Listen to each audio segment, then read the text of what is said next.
తన బిడ్డ కవితను చూడగానే తండ్రి కేసీఆర్ భావోద్వేగానికి లోనయ్యారు. తండ్రి పాదాలకు కవిత నమస్కరించారు. బిడ్డను ఆప్యాయంగా గుండెలకు హత్తుకొని ఆశీర్వదించారు.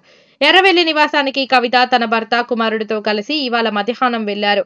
ఈ సందర్భంగా కవితకు దిష్టి తీసి స్వాగతం పలికారు. అక్రమ నిర్బంధం నుంచి బయటకొచ్చిన బిడ్డను చూడగానే కేసీఆర్ ముఖంలో ఆనందం కనిపించింది. చాలా కాలం తర్వాత ఉత్సాహంతో అధినేత కేసీఆర్ ఉన్నారు. తమ అధినేత సంతోషంలో పార్టీ నాయకులు, సిబ్బంది భాగస్వామ్యమయ్యారు.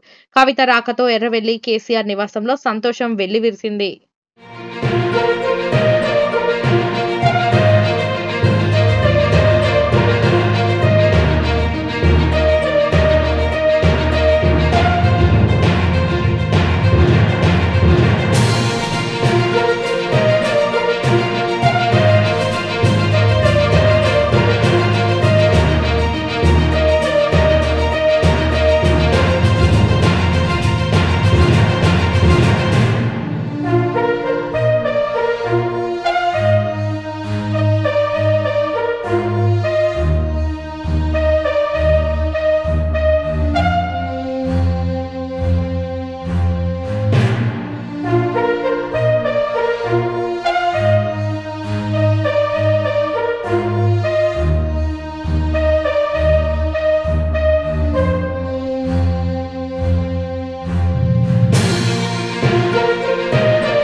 తన బిడ్డ కవితను చూడగానే తండ్రి కేసీఆర్ భావోద్వేగానికి లోనయ్యారు.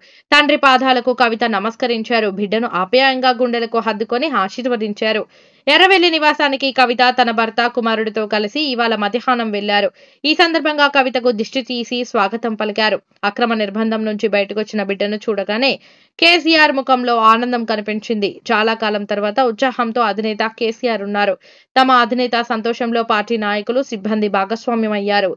కవిత రాకతో ఎర్రవెల్లి కేసీఆర్ నివాసంలో సంతోషం వెల్లివిరిసింది.